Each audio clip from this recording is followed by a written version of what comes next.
तन कर संगा और दूसरी रति मम कथा प्रसंगा। प्रथम तरीका की भक्ति होती है परीक्षित महाराज, संतों का सम्मान करना, संतों की संगति करना। और दूसरे तरीका की भक्ति बताई गई कि भगवान की कथा को सुनना, पढ़ना। अब ऐसा भी नहीं आप लोग सोच रहे होंगे तो का सब काम काज पांडाल में ही बैठे रहे। बोले एक घड़ी आधी घड़ी और आदि में उपने आदि। कहने का मतलब है जितना भी समय मिल जाए उतना भगवान की कथा के लिए बहुत है?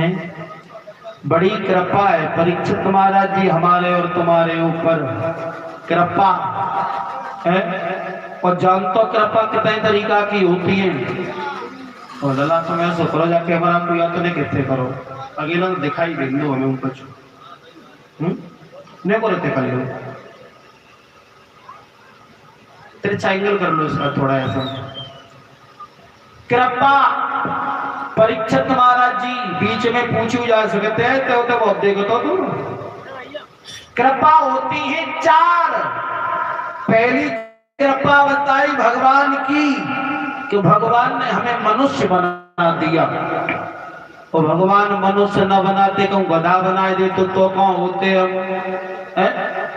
होते कहाँ कहूँ भट्टा पीटे डाल रहे होते। सही बात। पहली कृपा भगवान की कि भगवान ने हमें मनुष्य बना दिया। और दूसरी कृपा बताई गई माता पिता की कि माता माला पलोसा बड़ा किया और माता पिता जन्म दे देते और जन्म देने के बाद में पालते न तो हम कहाँ होते का कम कचरा के डिब्बा होते। दूसरी कृपा हुई माता पिता की। तीसरी कृपा हो गई गुरु की कि गुरु जी हमें पढ़ाया लिखाया और भगवान से मिलने का मार्ग दिखा दिया। और तीसरी कृपा कौन सी भाई? गुरु की। और चौथी कृपा होते परीक्षित महाराज खुद की। चौथी कृपा सबसे बड़ी कृपा होती है खुद की, यानी मनुष्य अपनी कृपा अपने ऊपर कितनी कर रहा है। कछु लोग दारू पी रहे, कछु चिलम सूंघ रहे हैं। ध्यान रखना, जिसने अपनी कृपा अपने ऊपर कर ली उसे कभी दुख देखने के लिए नहीं मिलेगा। मनुष्य सारी जिंदगी निकाल देता है सोते सोते, लेकिन सारी जिंदगी में नींद पूरी ही नहीं हो पाती है। मेरे भगवत श्रोताओं, आज बड़े ही भगवान की कृपा है जो अपने इस पावन पवित्र गांव नगला रत्ते के मध्य में श्रीमद् भागवत कथा का अनुष्ठान प्रारंभ हो चुका है। जो हमारी युवा कमेटी एकत्रित हुई, भगवान की बड़ी लंबी कृपा जो ये दिन हमें और तुम्हें देखने के लिए मिला है। चला जी तुम्हारे पीछे तक ठाड़े हैं कौन देखो लाखमा दे कल समूह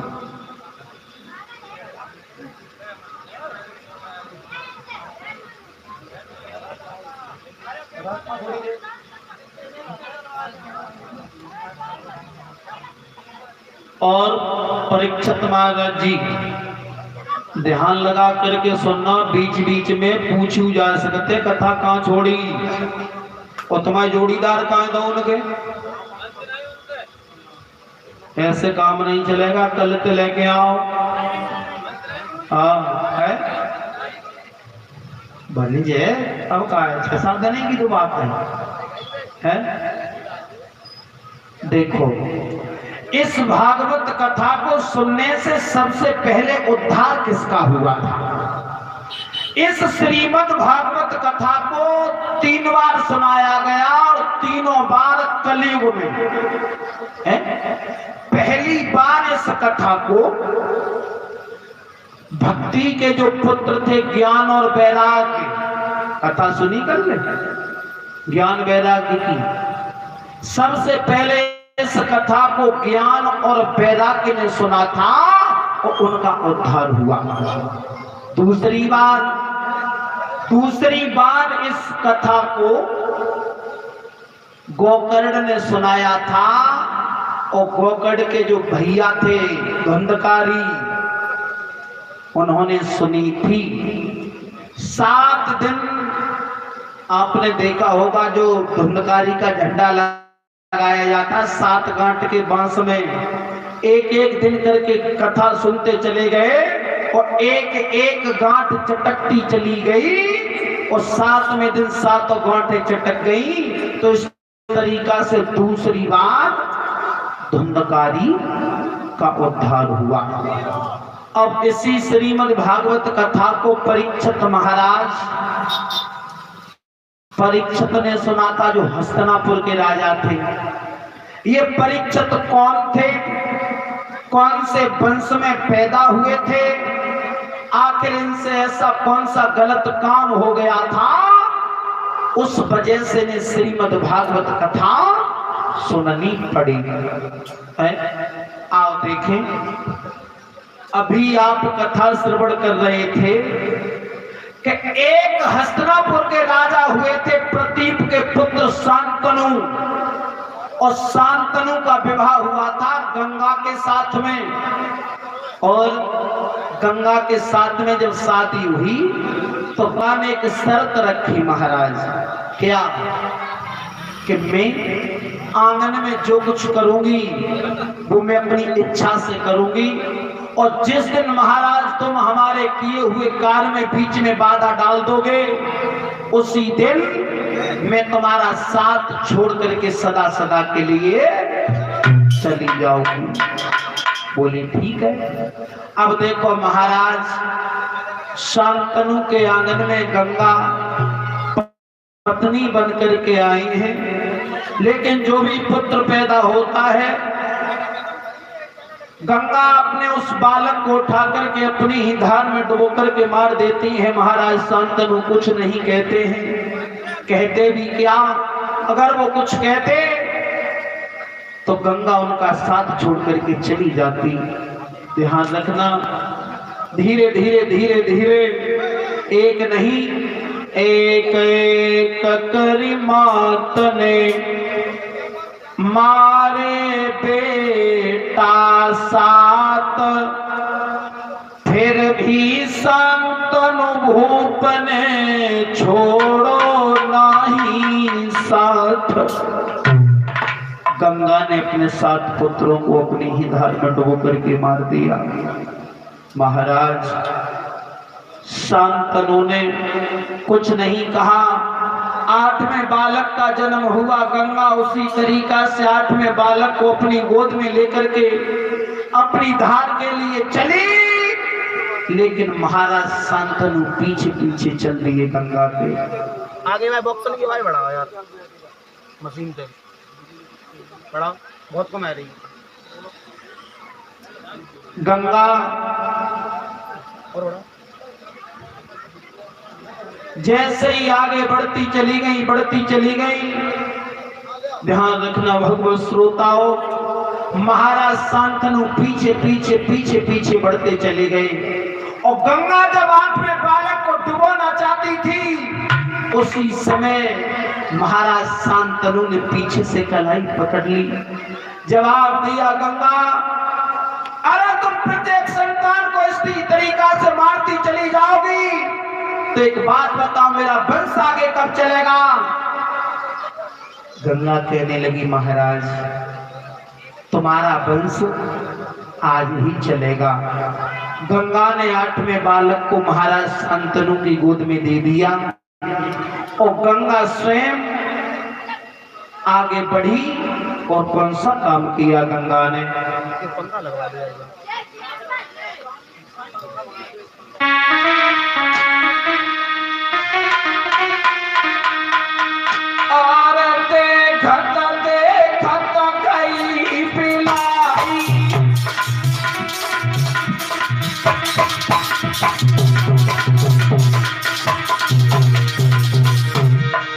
गंगा अपनी धार में आगे बढ़ी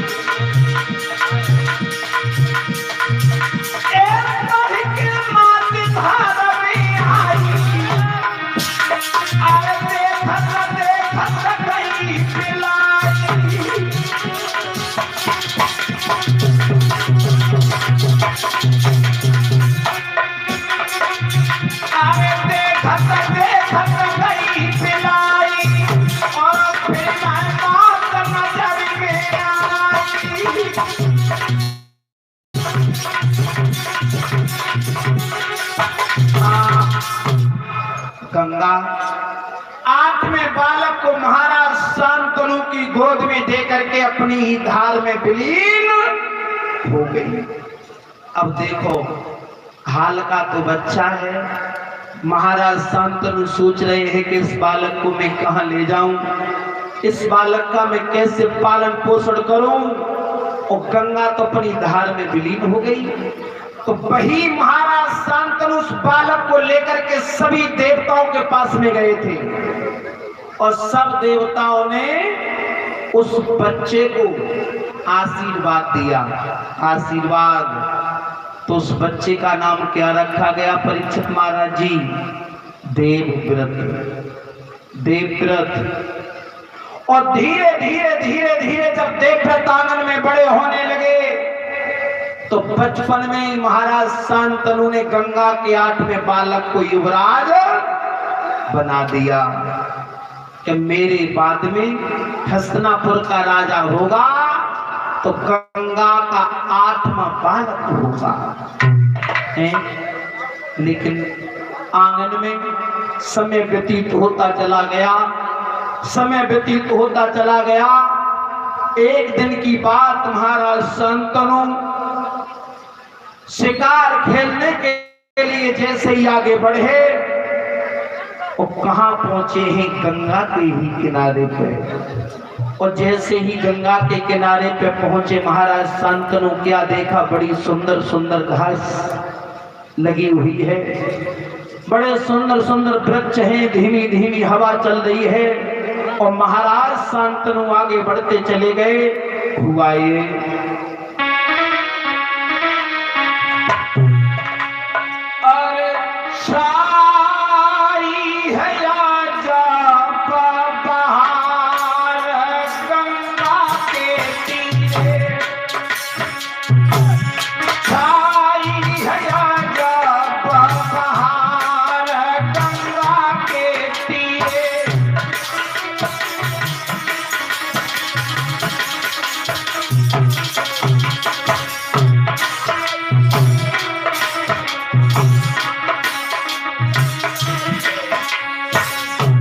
महाराज शांतनु धीरे धीरे आगे बढ़ रहे हैं।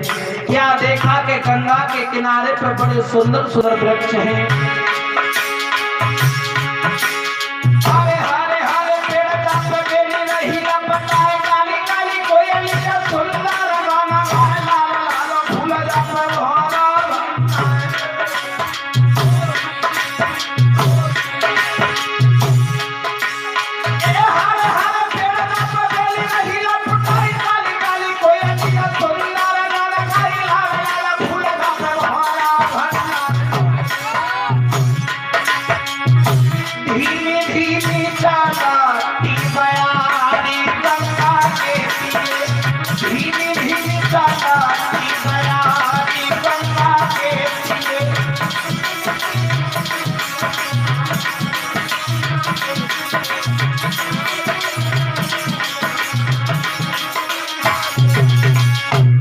भगवत श्रोताओं, जैसे ही महाराज शांतनु गंगा के किनारे पे आगे बढ़े, आगे बढ़ते चले गए। बड़ी सुंदर सुंदर क्यारी लगी हुई है। तो क्या देखा आगे चल करके उन्होंने कि एक लड़की नदी में नाव चला रही है। नाव बड़ी सुंदर है। महाराज शांतनु ने जैसे ही देखा, देखते रह गए। और महाराज पर जब रुका नहीं गया, शांतनु महाराज आगे बढ़ करके दोनों हाथ जोड़ करके कहने लगे, हे देवी, मैं हस्तिनापुर का राजा हूं, मेरा नाम शांतनु है। और तुम्हारा नाम क्या है? क्या मैं तुम्हारा परिचय जान सकता हूं? तो उस लड़की ने खुले शब्दों में जवाब दिया, सुनो महाराज शांतनु, मेरा नाम सत्यवती है, मेरे पिता का नाम निषादराज है और मैं इस नदी पे नाव चलाने का काम करती हूँ, आने जाने वाले लोगों को नदी पार कराती हूँ। उसी समय महाराज शांतनु कहने लगे, देवी अगर तुम्हें बात बुरी न लगे तो एक बात कहें। बोलो जल्दी बोलो। जवाब दिया, हम तुम्हारे साथ में शादी करना चाहते हैं, बोलो तुम्हारी क्या इच्छा है। उसी समय उस लड़की ने जवाब दिया, सुनो महाराज, अगर तुम शादी करना चाहते हो तो हम तो बिल्कुल तैयार हैं, लेकिन यदि हमारे पिता निषाद राज शादी करने के लिए तैयार है जाए तो का कही कि यदि हमारे पिताजी तैयार है जाए तुम्हारे संग शादी करने के लिए तो तैयार हैं।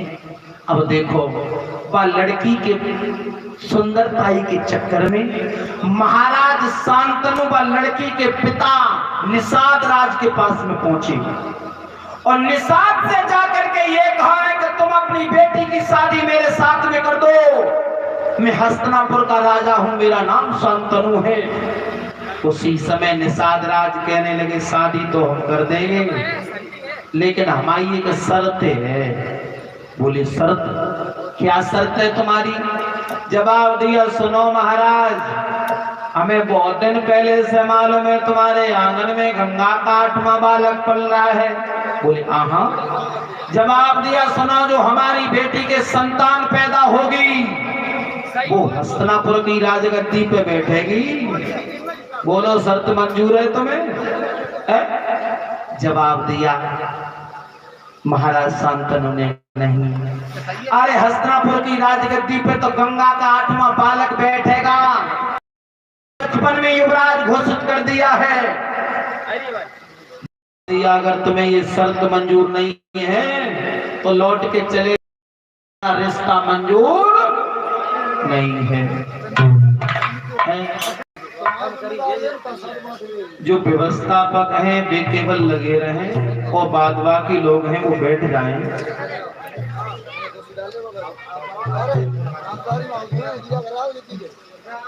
बड़बड़ ज्यादा होता महाराज।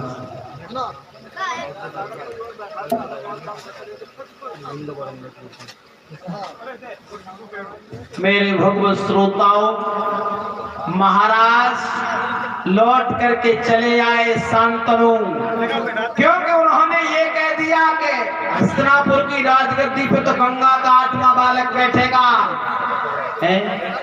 लेकिन ध्यान रखना परीक्षित महाराज जी, अब तो शांतनु महाराज खाना खाते हैं तो थाली में सत्यवती नजर आती है, पानी पीते हैं तो लोटा में सत्यवती नजर आती है, और यदि रात में लेट जाती दीवार पे नजर पड़ जाती है तो दीवार पे ही सत्यवती का चेहरा नजर आने लगता है। महाराज तुम बैठ जाओ नीचे, ये सब बैठे हैं तो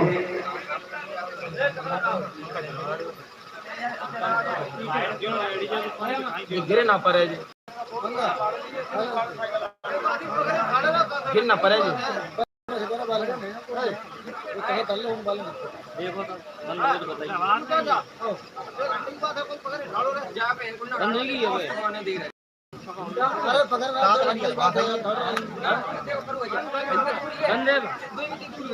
लगवा लो कहीं करूँ लगवा लो।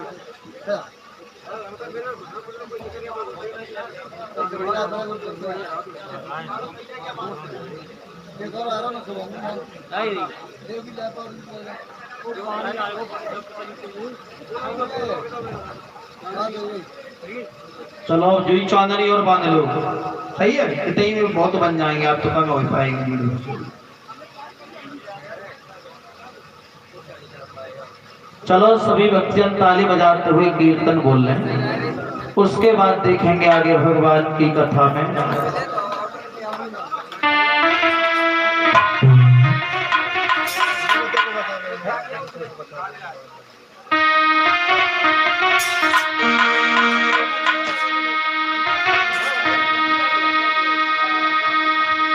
अरे निकल नहीं ले मूर्ख और बाबरिया सतसंग सुधा सागर में निकल।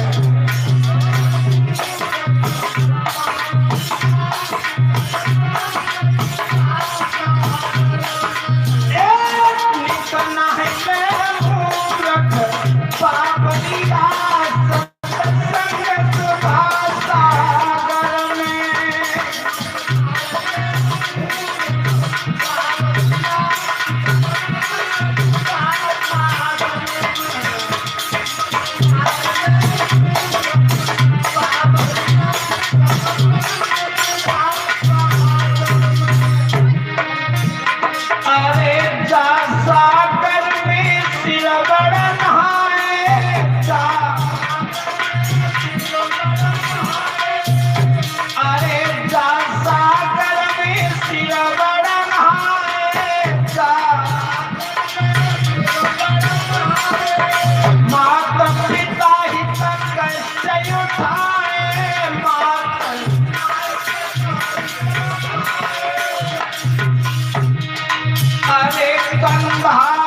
मूरख बाबरिया सत्संग सुधा सागर में।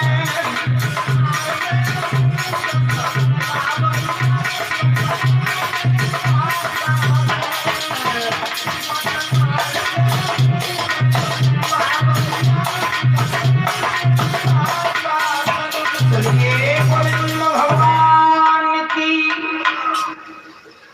मेरे भगवत श्रोताओं, इधर महाराज शांतनु लौट करके चले आए। निषाद राज ने ये कह दिया कि जो मेरी लड़की के संतान पैदा होगी वो हस्तिनापुर की राजगद्दी पे बैठेगी।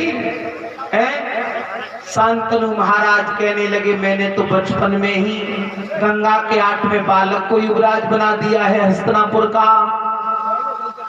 मेरे भगवत श्रोताओं, अब लेटे रहते हैं, अब न तो राज्य को चलाने की चिंता, न घर बार देखने की चिंता।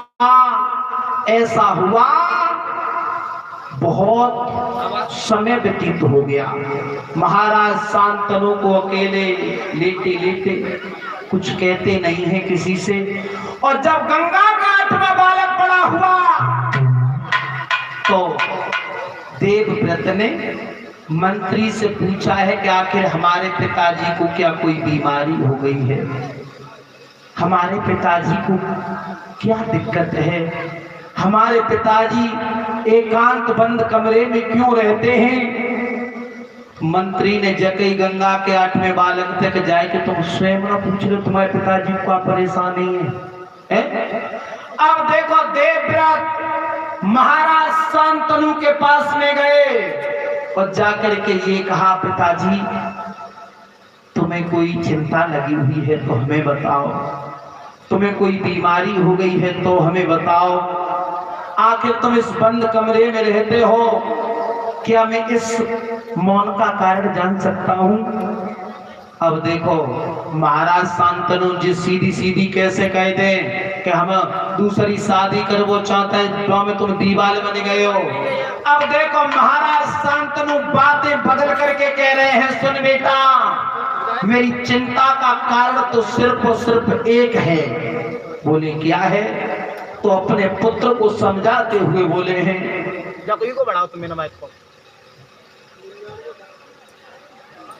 हेलो,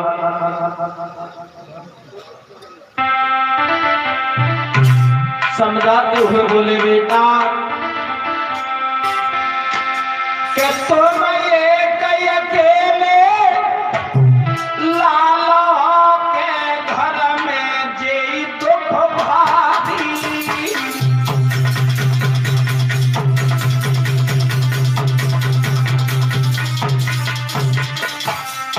मेरे पुत्र सबसे बड़ी चिंता का कारण सिर्फ एक है, तुम एक अकेले लाला के घर में जी दुख भारी, जो तुम्हें कछु हुई गो रे, जो तुम्हें कछु हुई गो रे, को देखे गो न जगहारी।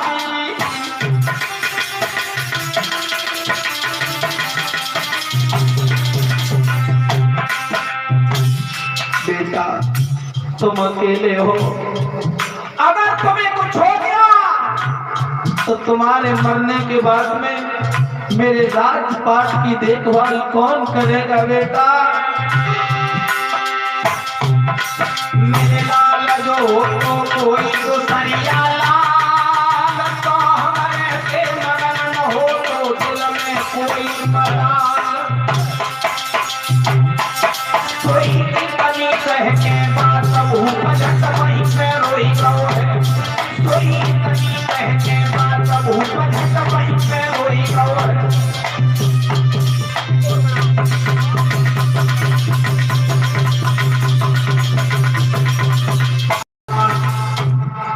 जवाब दिया बेटा और जाके टाइमिंग है बुकम करो ने तुम अकेले हो, अरे अगर कोई दूसरा तुम्हारा भाई होता तो मुझे कोई चिंता नहीं होती। और जैसे ही अपने पिताजी के पास से देवव्रत हटे तो मंत्री ने साफ साफ बताई दी, कह दी कि तुम्हारे पिता दूसरी शादी करना चाहते हैं, लेकिन उस शादी में तुम बीच में दीवार बन गए हो। देवव्रत जवाब दिया, कैसे हम दीवार बने हैं? तो सारी बात मंत्री ने बताई है। तो देखो गंगा का 8वां बालक कौन सा काम करता है भगवत श्रोताओं, अपने रथ को तैयार किया, रथ को लेकर के सत्यवती के पिता निषाद राज के पास में पहुंचे और निषाद राज के पास में जाकर के ये कहा कि तुम अपनी बेटी की शादी हमारे पिताजी के साथ में कर दो। भाई समय निषाद राज कहने लगे, देखो शादी करने के लिए तो हम बहुत ना तैयार है और आजू तैयार है, लेकिन शर्त हमारी एक है, जो हस्तिनापुर की राजगद्दी पे बैठेगी तो हमारी लड़की की संतान बैठेगी। बोलो तो गंगा के 8वें बालक ने अपनी मां गंगा की कसम खाई कि जाओ, मैं मां गंगा की कसम खा करके कहता हूं हस्तिनापुर की राजगद्दी पर नहीं बैठूंगा, तुम्हारी लड़की के जो संतान पैदा होगी वो हस्तिनापुर की राजगद्दी पर बैठेगी। लेकिन सत्यवती के पिताजी ने कही, चलो कोई बात ना, तुम राजगद्दी पे न बैठोगे, तुम्हारी तो शादी होगी और तुम्हारी संतान ने मेरी लड़की की संतान से जबरदस्ती राजगद्दी को छीन लिया तो क्या होगा? गंगा के 8वें बालक ने कहा, इस बात का भी तुम्हें डर है? तो उसी समय दोनों हाथ ऊपर करके जवाब दिया, जाओ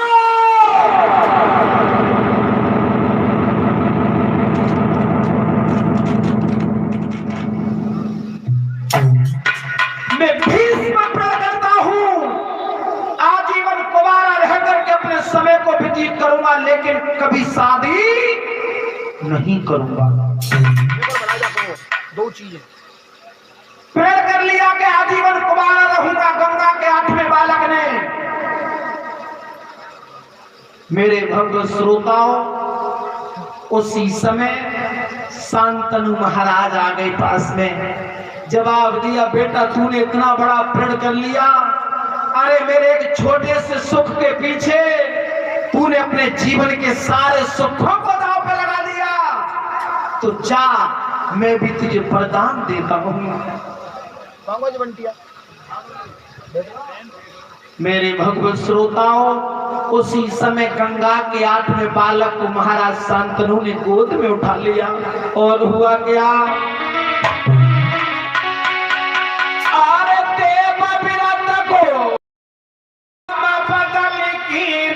समाई रखती हो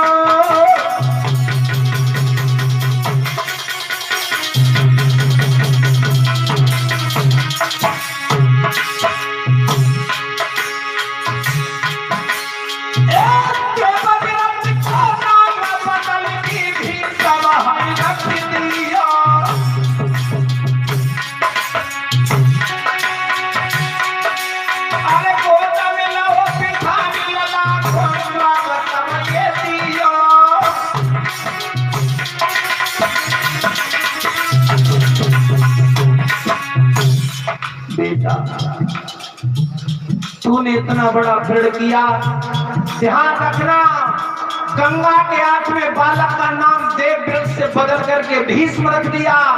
महाराज शांतनु ने, आपने देखा होगा महाभारत में आगे चल करके भीष्म पितामह के नाम से जाने गए थे। और जब बेटा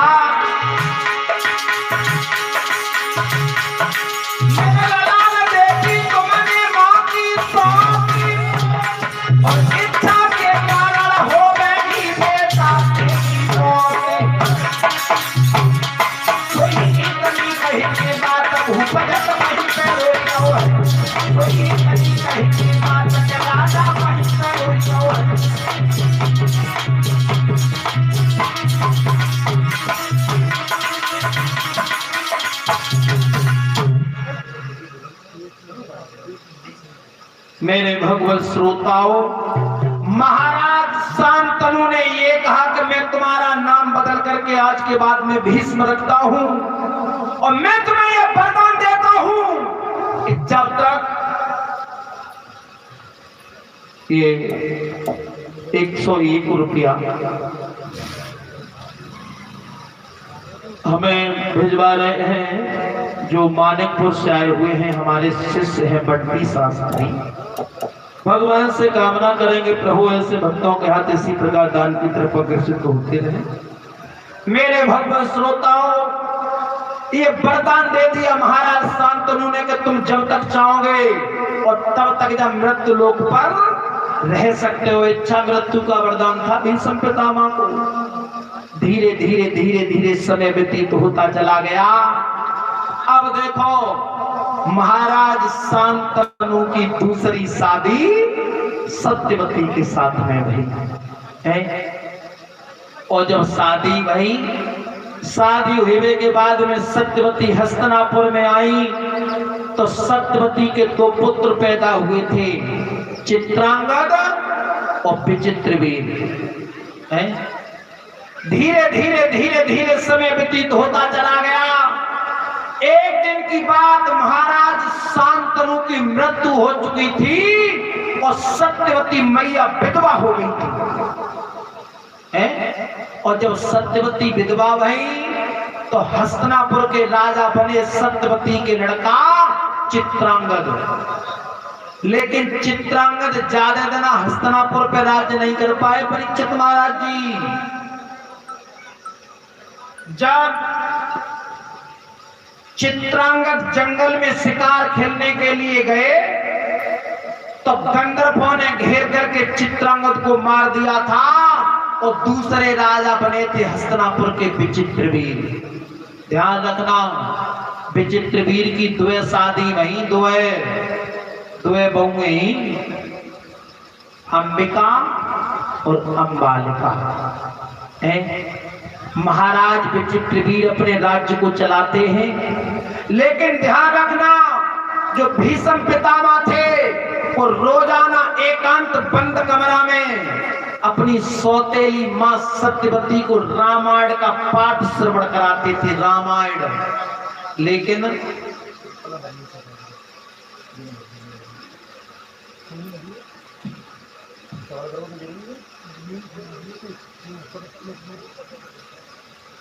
सत्यवती को रोजाना भीष्म पितामह रामायण सुनाते थे एकांत बंद कमरा में। लेकिन जो 2 बहुएं ना विचित्रवीर की तो रोजाना देखती रही। उन्होंने सोचा हमें ये मालूम पड़ता है रात के समय में हमारी सास सत्यवती और हमारे जेठ जो दोनों जब बंद कमरों में का काम करता है। गलत विचार हो गया। उन्हें ये न मालूम है कि भीष्म पितामह हमारी सास को रामायण सुनाता है। उसी समय दासी को बुलाया और दासी को बुला करके समझा करके क्या बोली हैं दोनों रानियां।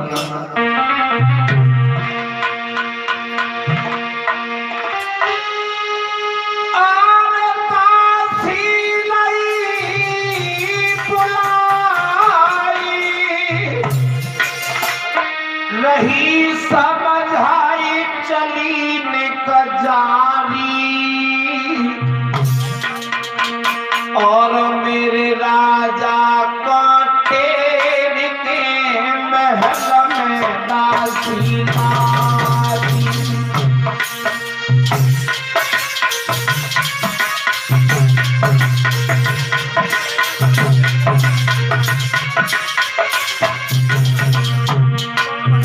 दासी को बुलाकर के समझाने लगे, दासी हे दासी नहीं बुलाई, हे दासी नहीं बुलाई, नहीं समझाई चली निकजारी सहेली जारी के बुइया जानी।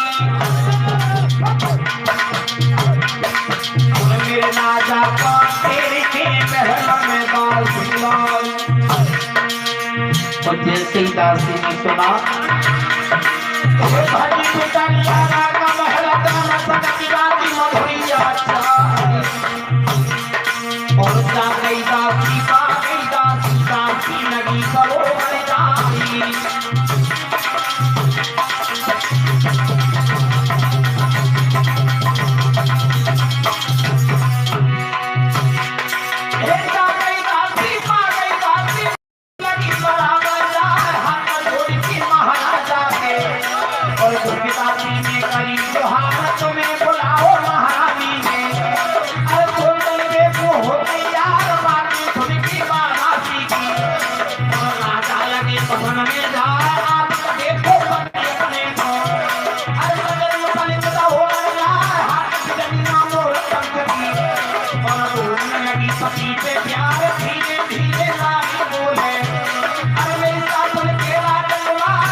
मेरे भगवत श्रोताओं, दासी के द्वारा विचित्रवीर महाराज को महलों में बुलाया गया।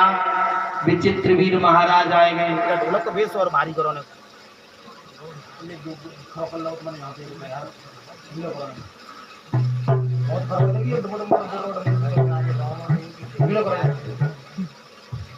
इधर जैसे ही महाराज शांतनु आए, अब देखो अंबिका और अम्बालिका दोनों महाराज शांतनु को बहका रही है। क्या कह रही है? महाराज तुम तो राज्य को चलाने में लगे रहते हो हैं, लेकिन तुम्हें पता नहीं आंगन में क्या हो रहा है। जवाब दिया क्या हो रहा है। तो अब देखो दोनों अंबिका और अम्बालिका महाराज की बुद्धि पलट रही हो। क्या कह रही है? महाराज ये तुम्हारे सौतेले भैया है ना भीषम? बोले हाँ। और तुम्हारी ये माँ है सत्यवती। एक दिन आए देखत देखत देखत देखत वो बहुत दिन आएगा ताकि बाद में अब हम तुम तक कह रही है। बोले क्या हुआ? तो दोनों पोंगे का बोली, सुनो महाराज। अरे इनको बहुत दिना घर पीते,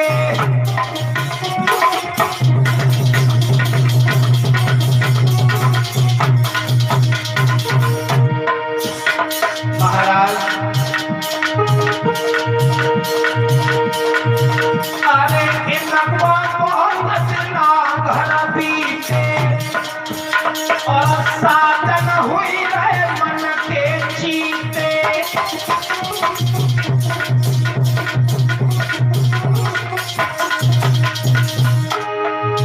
अरे साधन हुई रहे मन के चीते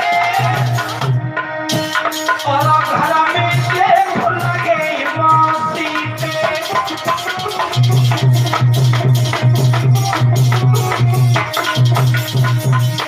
सुनो महाराज, हमें जब मालूम पड़ गई तुम्हारी मैया सत्यवती तुम्हारे सौतेले भैया भीषम के लिए बैठ गई, उसी समय महाराज शांतनु कहने लगे शर्म आनी चाहिए। शांतनु के पुत्र विचित्रवीर कहने लगे शर्म आनी चाहिए तुम्हें।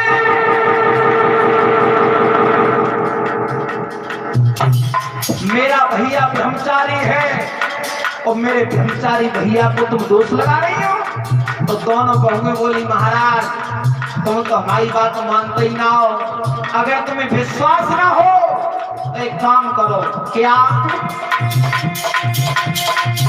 अरे मेरी मां का खाना बदला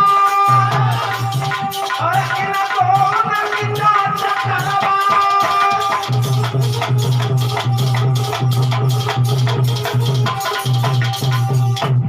जवाब दिया तुम्हें हमारी बात पे विश्वास न हो तो इन दोनों की तुम जांच करवा ताकि इनके बीच में रिश्ता है तो रिश्ता है क्या? जो ऊपर बोला तो यार कि दबत हो जाते हो शांत ने कहा बोलते ही कम होते हैं, कहा होते हैं जो चीज चाहिए घोर और वो ना आ पा रही यार। क्या दिक्कत है? बहुत रूकी रूकी लग रही है, ढोलक समझ में आ रही है सब यार। और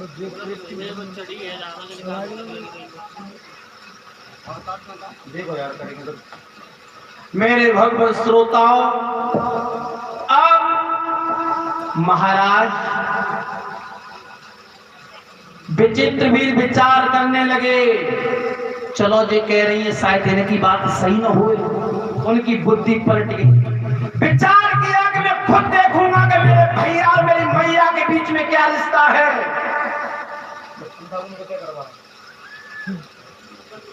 अब देखो हस्तिनापुर का राजा स्वयं देखने के लिए तैयार हुआ कि मैं देखूंगा कि क्या रिश्ता है।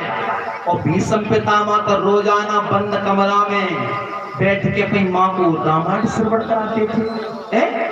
और जैसे ही संध्या को समय हो माता बहनों और विचित्रवीर ने कौन सा काम करो, जो महल के पीछे जंगला होते हैं ना, उन्हीं जंगलाओं को पकड़ करके लटक गया कि मैं यहाँ से देखूंगा कि मेरे भैया और मेरी मैया रात में क्या करता है बंद कमरा में।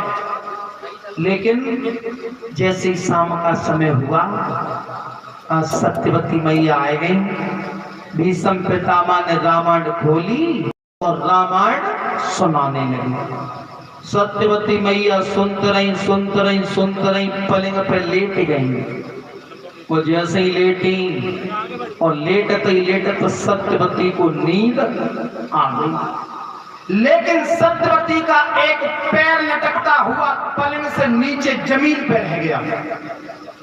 अब जैसे ही भीष्म पितामह ने देखी करे मैया तो सोई गई और हम रामायण में सुनाई रहे हैं, और उसी समय भव्य श्रोताओं भीष्म पितामह ने रामायण बंद कर दी। लेकिन हुआ क्या,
भीष्म पितामह ने रामायण बंद कर दी और जैसे ही देखा कि मेरी मैया सो गई और मेरी मैया का पैर एक नीचे लटक रहा है जमीन पे, और अगर मैंने अपनी मैया के पैर को अपने हाथों से छुआ तो मुझे पाप लग जाएगा, दोष लग जाएगा। अब देखो विचित्र वीर इधर देख रहा है, लेकिन हुआ क्या,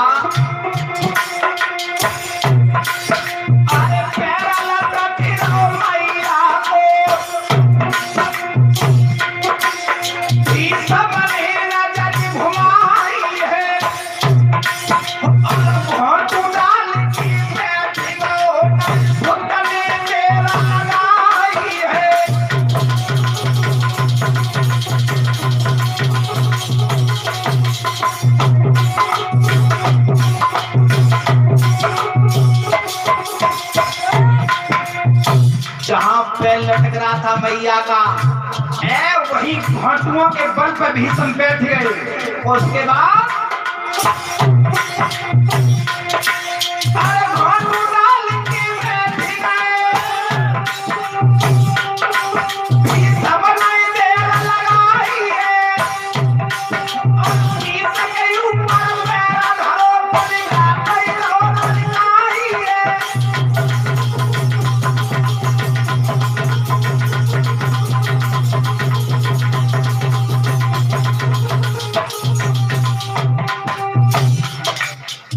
हड्डियों के बल होकर और नीचे से पैर अपने सिर पे रखा और सिर पे ऊपर उठाते हुए पलंग पे जमा दिया। और पीछे राजा देख रहा है, मेरे ऐसे ब्रह्मचारी भैया ने मेरी मां के पैर को हाथ से तक नहीं छुआ, और ऐसे भैया को मैंने दोष लगा दिया। और जैसे ही चिंता बढ़ी हुआ गया,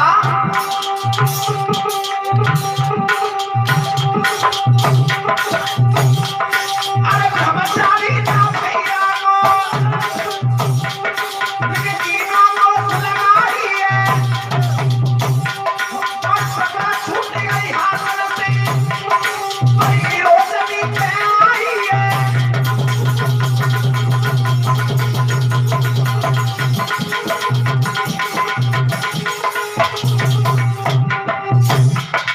जैसे ही हाथों से जो पकड़े थे वो छूटा, जमीन पे गिरे। नवज कोनी पे बोल गई कि मैंने अपने भैया को दोष लगा दिया, और सारी रात हो गई लेटे लेटे। ध्यान रखना परीक्षित महाराज, जब चिंता शरीर में घुस जाती है तो चिंता में फिर नींद किनारों बच जाते हैं। लेकिन वह का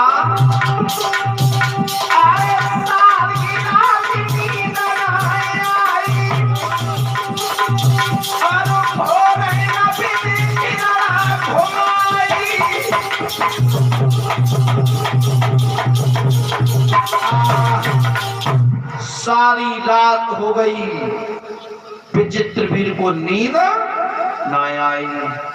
और जैसे ही सवेरो हो और भीष्म पितामह तो रोजाना सूर्य देवता को जल छोड़ते थे। अब भीष्म पितामह तो सूर्य देवता को जल छोड़ रहे थे और लेकिन पीछे थे विचित्र वीर दोनों हाथ जोड़ के खड़े हैं। क्या कह रहे हैं भैया? भीष्म पितामह ने कहा है, जब बताओ अगर कहूं मनसा पाप लग जाए तो वो पाप कैसे छूटत है? भीष्म पितामह को नहीं मालूम हुई कि मनसा पाप जाई लगो है। जवाब दो, अगर कहूं मनसा पाप लग जाए तो जंगल में जाए और जंगल में एक बरगद की खोल देख के उल्टा होकर के अपने शरीर को तपा ले नीचे से, तो आपको मनसा पाप छूट जाता है। और जैसे ही विचित्र वीर ने नीचे से आग जला के अपने शरीर को तपाया, क्षय का रोग हो गया जिसे टीबी कहते हैं। हुआ ये कि विचित्र वीर की भी मृत्यु हो गई। अंबिका और अंबालिका वो भी दोनों विधवा हो गई, लेकिन काऊ पे संतान नहीं थी। मेरे भगवत श्रोताओं, जो संतान किसी पे नहीं थी, वंश विराम हो गया। तो एक बात जानते हो परीक्षित महाराज, जब वंश विराम होता है तो सबसे ज्यादा चिंता किन्हें होते हैं? घर के मुखिया को। और सबसे बड़ी बूढ़ी तब सत्यवती मैया, और सत्यवती मैया को बेचैनी होने लगी, चिंता होने लगी कि अब मेरा वंश यही के यही रह जाएगा, अब मेरे वंश को आगे कौन चलाएगा? है? लेकिन ध्यान रखना, इधर सत्यवती मैया सबसे पहले भीष्म पितामह के जोरों गई और जाए कि जे कही लला, मेरी दोनों पुत्र बहुएं विधवा हो गई हैं, अब ऐसा करो तुम इनके साथ में पान ग्रहण करो तो इनके संतान पैदा हो जाए। भाई समय भीष्म पितामह ने कही, मैया पहले तो मैंने भीष्म प्रण किया है कि मैं शादी नहीं करूंगा, आजीवन कुंवारा रहूंगा, और मैंने तुझे रोजाना रामायण सुनाई, लेकिन तेरी एक बात समझ में ना आई। अब देखो दोबारा भीष्म पितामह समझा रहे हैं कि मैं इनके साथ में पान ग्रहण नहीं कर सकता। बोले सुन मैया, जिस समय राम ने छुप करके बाली में बाण मार दिया तो बाली घायल अवस्था में पड़ा है और राम की तरफ बार बार देख रहा है। चितक चिते चरण चित दीना और माना जन्म सफल प्रभु कीना। बार बार चरणों में वंदना की और तब का कह रहा, प्रभु मैं धन्य हो गया, तुमने मेरे जीवन को सफल कर दिया है। हृदय प्रीत मुख वचन कठोरा और बोला चितय राम की गोरा। हृदय में तो भगवान राम के लिए प्यार है, लेकिन मुंह से कड़ुए शब्द कह रहा है। बाली क्या कहा कड़ुए शब्द? भाई बड़ा एक मैंने माइक की।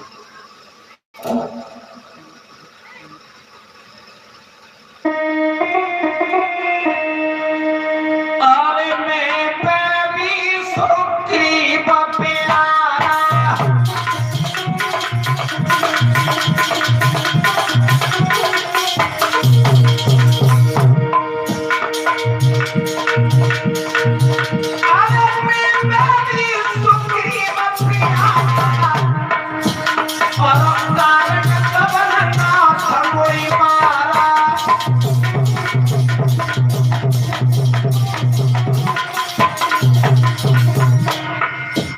क्या कह रहा है वाली? मैं बैरी सुग्रीव प्यारा।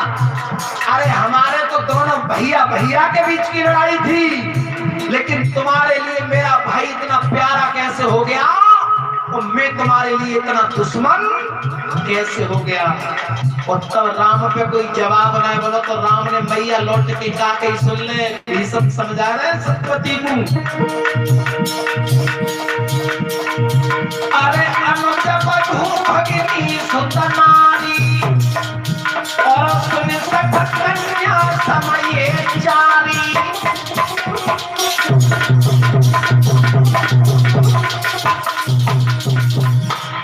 राम ने लौट करके ये कहा कि सुन, अनुज बधू भगिनी सुतनारी। अनुज बधू छोटे भाई की पत्नी, अनुज बधू भगिनी बहन और पुत्र की पत्नी और कन्या, ये चारों एक समान बताई। अनुज बधू भगिनी सुतनारी और सुन सठ कन्या सब ये चारी। सठ कहते हैं मूर्ख से। राम ने कहा बाली ये चारों एक समान होती हैं, इन्हें कुदृष्टि बिलोक है जोई। कुदृष्टि कहते हैं गलत दृष्टि, यानी इन चारों को अगर कोई गलत दृष्टि से देखता है तो उसे मार देने में कोई पाप नहीं है। भीषम समझ आ रहे मैया राम ने नौकई के छोटे भाई की पत्नी कन्या के समान होती हैं और मेरे ये छोटे भैया की दोनों बहुएं मेरे लिए ये कन्या के समान है। मैं इनके साथ में पान ग्रहण नहीं करूंगा, इनकार कर दिया। तो सत्यवती ने दूसरी बार को बुलाए वेद व्यास को बुलाया और वेद व्यास से ये कहा कि मेरा वंश विराम हो रहा है बेटा। ये वेद व्यास उस सत्यवती के ही पुत्र थे जो कुआरे पे पैदा हुए थे। वेद व्यास से ये कहा कि मेरा वंश विराम होने के लिए जा रहा है, तुम मेरी दोनों बहुओं के साथ में पान ग्रहण करो तो इनके संतान है जाए। तो वेद व्यास ने कहा कि परीक्षित महाराज जी, कहने के लिए तो मैं भी सन्यासी हूं, अगर तेरी दोनों पुत्र बहुएं नगिन होकर के मेरे सामने से होकर के निकल जाए तो मैं मंत्र के द्वारा उनके गर्भ स्थापित कर दूंगा। सत्यवती ने कही ललाचा कछु करो कैसे संतान पैदा है ना है? अब देखो दोनों बहुएं नगिन होकर के महात्मा के सामने के लिए चली हैं। कैसे?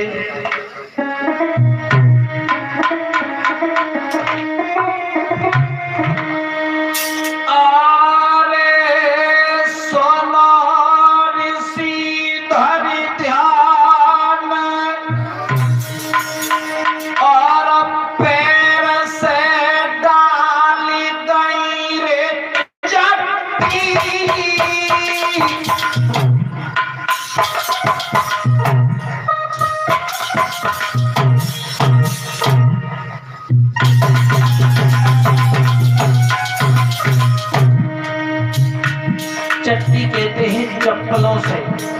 सबसे पहले बड़ी रानी अंबिका चली है महात्मा के सामने।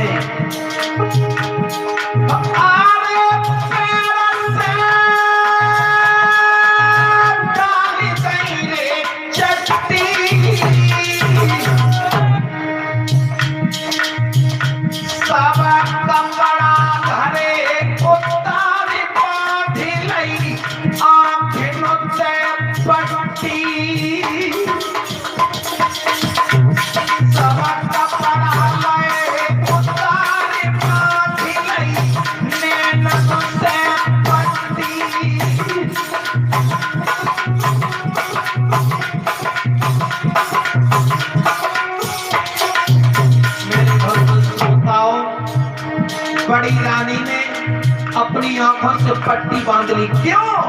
कि अगर मुझे कुछ दिखाई नहीं देता है तो मानो ये सारा संसार अंधेरे में है, अंधेरे में। और जैसी अकेला बड़ी बहू का अरे पैर जने आगे धरी दियो भैया होनहार बलवान मंत्र साधु ने पढ़ दियो।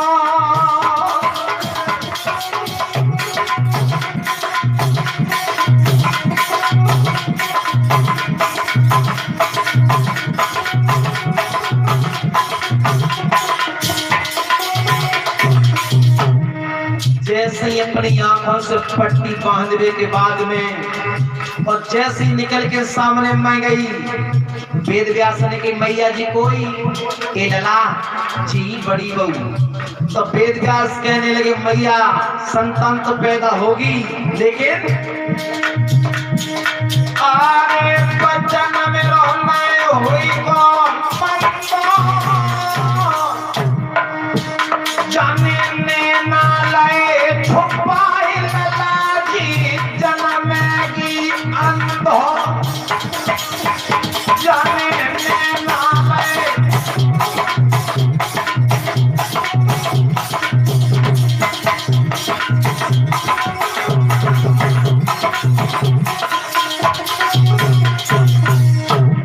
जवाब मैया संतान तो पैदा हो ही जाके, लेकिन आंखों से अंधी। सत्यवती मैया माथे में हाथ मार के रह गई लला, अंधे लड़का को तो कोई ब्याह नहीं करेगो। बाके बाद में दूसरो नंबर आओ किनको, जो दूसरी रानी अंबालिका पाको। अंबालिका ने विचार करो कि जीजी तो आंखें तक पट्टी बांध के चली गई, लेकिन हम क्या करें। तो अंबालिका अपने शरीर को छुपाने के लिए, अपनी पहचान को छुपाने के लिए कौन सा काम करती है भक्तों। अरे करम जी कर गई न होता, जने कपड़ा लए उतारी लगाई सब बनते पोता भैया कपड़ा।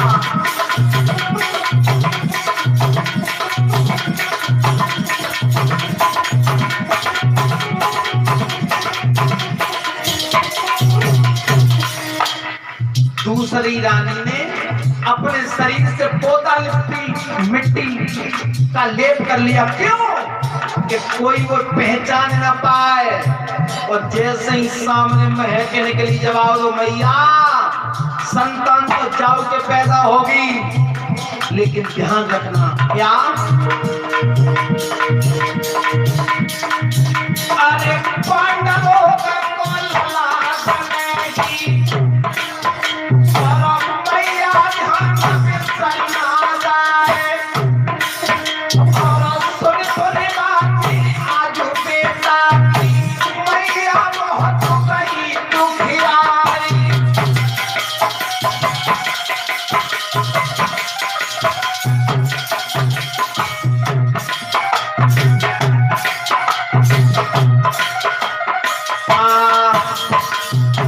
जवाब दिया देखो संतान तो जाऊ के पैदा हुई, लेकिन इसने पोता मिट्टी का लेप किया है अपने शरीर पे, तो वो बच्चा पीले रंग का पैदा होगा।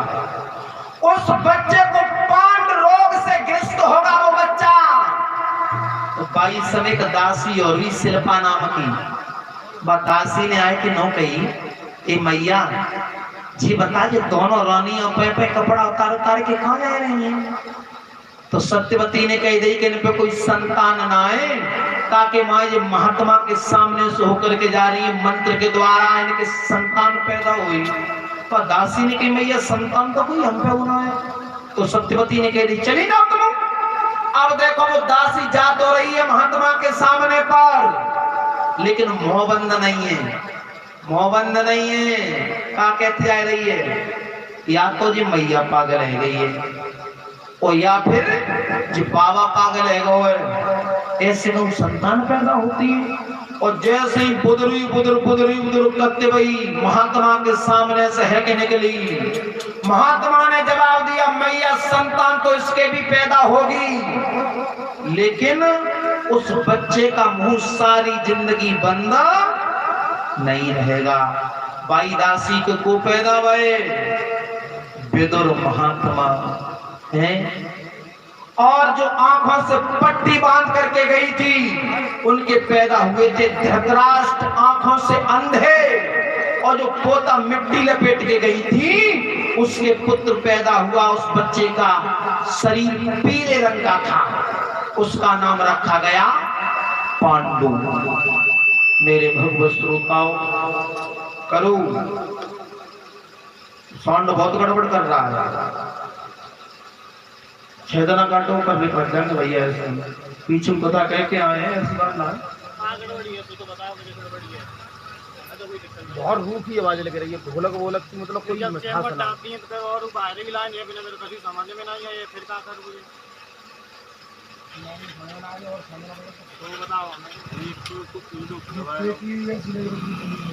बहुत गड़बड़ है भाई, आनंद नहीं आ रहा, बहुत रूखी है आवाज, रूखी रूखी है, बिल्कुल हो रही नहीं है। करो जैसा ही है। मेरे भगवत श्रोताओं, ज्यादा ना ज्यादा कर दिए तो भुगतान ही ज्यादा बढ़ाएगी। अब धीरे धीरे धीरे धीरे समय व्यतीत होता चला गया। देखो, महाराज पांडु की शादी वहीं दो है, कुंती और माद्री के साथ में, लेकिन धृतराष्ट्र की शादी ना है भाई। क्यों कि शादी वाले आए और लड़का को देखे और अंधो लड़का देख के लौट के चले जाओ। याद रखना, एक काबुल के राजा थे जिनका नाम था सुबल। सुबल महाराज की लड़की थी जिसका नाम था गांधारी। अब गांधारी का स्वयंवर हुआ। स्वयंवर जानते हो परीक्षित महाराज, स्वयंवर किससे कहते हैं? स्वयंवर वो होता है जहां लड़की अपनी इच्छा से अपने पति को स्वयं चुने, उसे कहते हैं स्वयंवर। जा देना अब ये और उनने बना तो आप हेलो, अब एक साइकिल बबलिंग कर रहा हूँ, खत्म करे यार, दे तो उसे ही जला रहे। अब जैसे ही देश विदेश के राजा महाराजाओं के पास में पत्र भेजे गए और देश विदेश के राजा महाराजा काबुल में जाने लगे, तो एक पत्र मिल गया भीष्म पितामह को। तो भीष्म पितामह ने कहा, करो अपन गई अंधे जो धृतराष्ट्र थे ना, उन्हीं अंधे को बरना बनाए के मोहर उनके सिर पे धर के और अकेले पहुंच गए। कहां? काबुल में। काबुल में अकेले, और अकेले ले जाके अंधे लड़का को हाथ पकड़ के स्वयंवर सभा में बैठाते हैं। और अब जैसे गांधारी चली अपने हाथ में माला लेके, अरे यार पहले चल रहा हूँ, तैसे चलवाए दो जाए। कोई सेटिंग है तो लगी रही है कोई कारीगर हो तो कोई फोटो बुला लो, हमारे तो 3 आए के लौटे गए। मेरे भगवत श्रोताओं, इनको देख रहे हैं तो क्या सही चल रहा है, तुम्हें तो सही लगी रही है। आपको कोई कारीगर हो वो बुला ले जाते थे, बुला ले, तुम चलाए, तुम चलाओगे। हम तो चला ही रहे, जब सही चल तो रहा सही तो चलाओ, सही चल रहा हो तो हम क्यों करते, तुम तो बताओ। चलो भी दिया जाए, सही कर दिया। लक्ष्मण सिंह अवनीश के पापा, लक्ष्मण सिंह अवनीश के पापा। और ये 101 रुपया मानवर लक्ष्मण सिंह जो हमारे अवनीश भैया के पिताजी हैं, उनकी तरफ से है। भगवान से कामना करेंगे प्रभु ऐसे भक्तों के हाथ इसी प्रकार दान की तरफ अग्रसित होते रहे। अब जैसे ही भीष्म पितामह धृतराष्ट्र को ले जाके काबुल में बैठे स्वयंवर सभा में, और गांधारी अपने हाथ में वरमाला लेकर के जैसे ही चली, तो एक चक्कर तो भीष्म पितामह के सामने में है कि काट गई।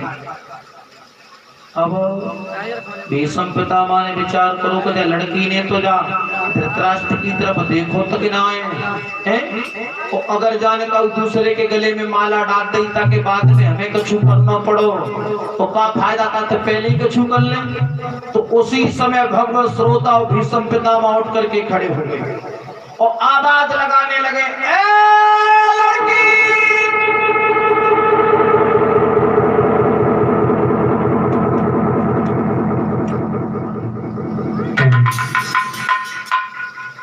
लड़की ने पीछे मुड़ के देखी, कौन है? तो भीष्म पितामह उठ करके खड़े हो गए, जवाब दिया, सुनो। अरे तब खड़ो भाओ ब्रह्मचारी,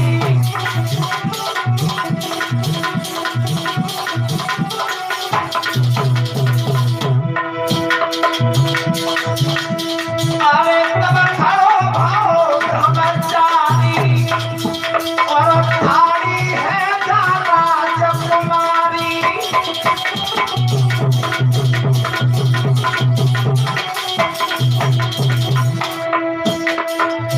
जवाब दिया, खड़ी हो जा। और क्या कहने लगे? अरे गंगा जी को पहिरा लाला, और अब नहीं पड़े काऊ के गाला।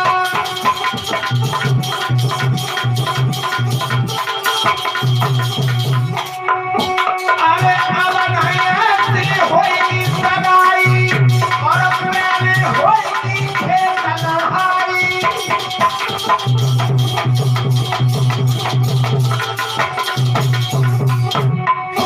अरे जो कोई जीत समर में जाएगा, और मेरी बड़ी भूले जाएगा।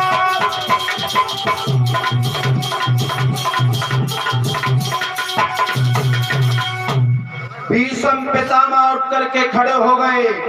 अब ऐसे शादी नहीं होगी, पहले लड़ाई होगी खेतों में, और जो पक्ष लड़ करके जीत जाएगा और भाई के संग शादी हुई गांधारी की।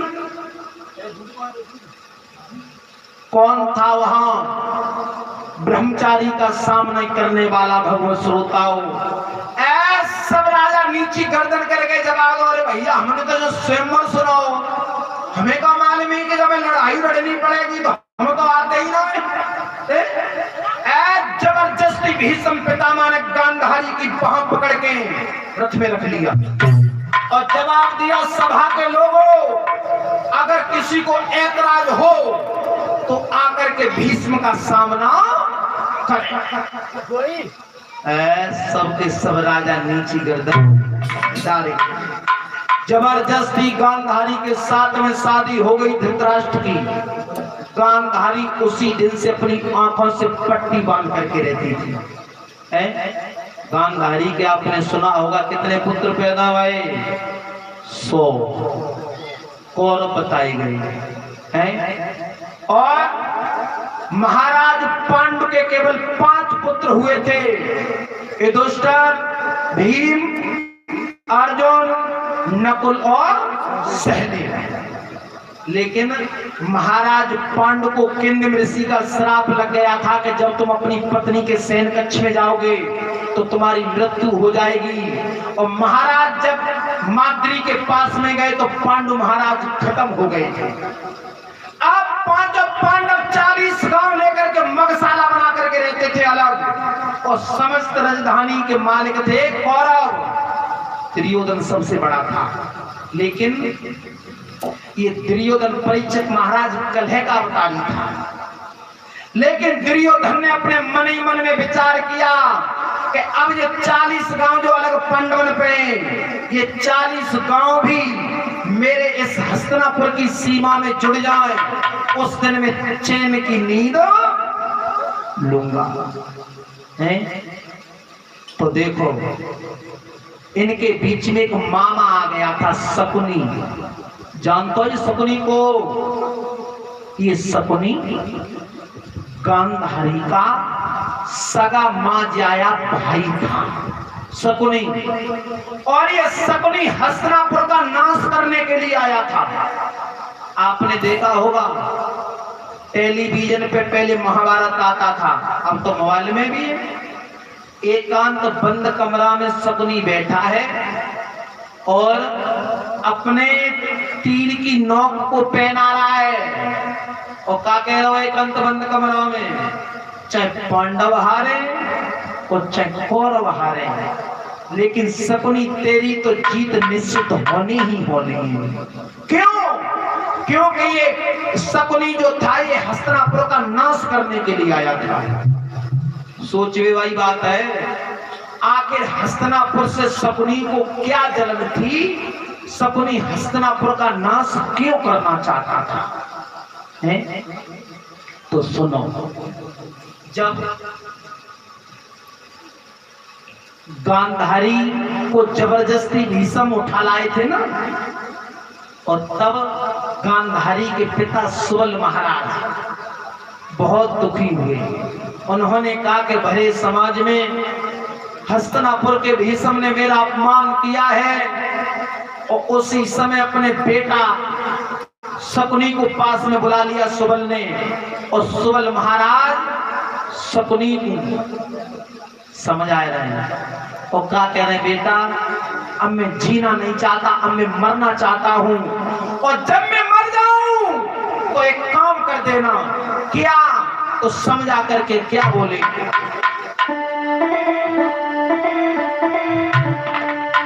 अरे सोने बेटा चितलाए और जिया तनाए जग मेरे रहे पाऊं।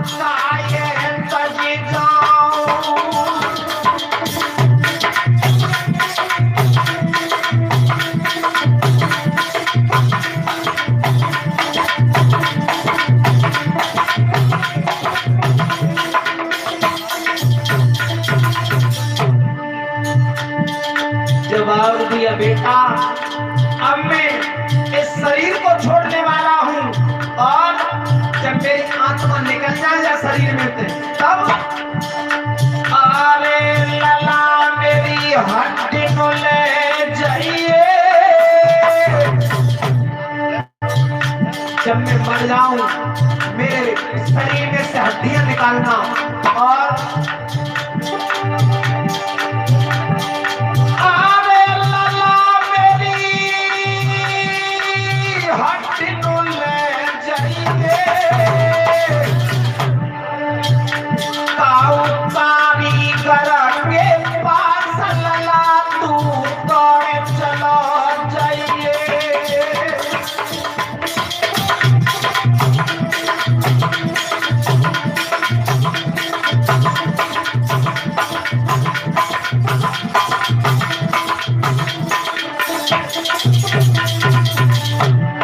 मेरी हड्डियों को लेकर किसी कारीगर के पास में जाना, और कारीगर के पास में ले जाके हड्डियों को पा करिए, सुन अरे ललावा के पास से बना तो परीक्षित महाराज पास से कहते हैं 500 से जुआ खेला जाता है, जुआ है।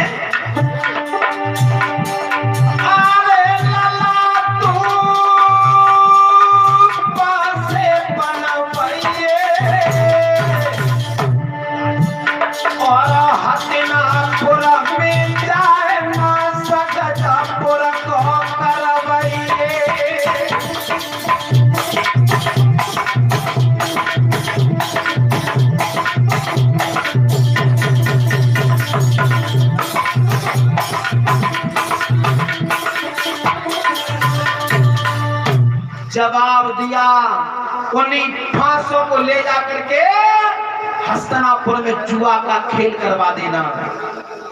जुआ आपने देखा होगा, शकुनी ने आकर के कौरवों और पांडवों के बीच में जुआ का खेल खिलवाया था। जुआ जैसा खेल नहीं, जुआ जैसा खेल नहीं, यदि हार ना हो तो जुआ जैसो खेल ना है, अगर हार ना हो तो हार गए तो रहता ठाकुरपति ना है। जुआ जैसा खेल नहीं, यदि हार ना हो तो, और खीर जैसा भोजन नहीं यदि बीमार ना हो तो। अगर तुमने बीमार आदमी को खीर खवाई दी परीक्षित महाराज तो सवेरे में ही सीताराम है। खीर जैसा भोजन नहीं यदि बीमार ना हो तो, और भाई जैसा रिश्ता नहीं यदि तकरार ना हो तो, और मित्र जैसा संबंध नहीं यदि मित्र गद्दार न हो तो जुआ।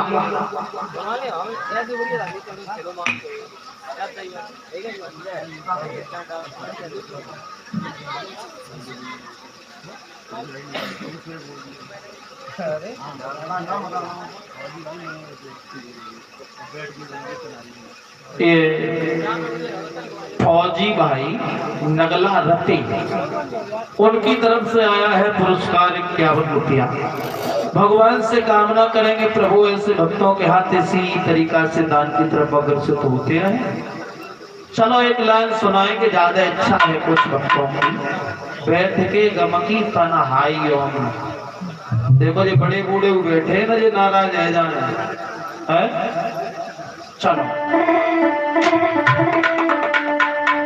कि बैठ के गमकी तन्हाइयों में और तेरे बारे में सोचा करेंगे।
अरे अरे झुका वो लोग।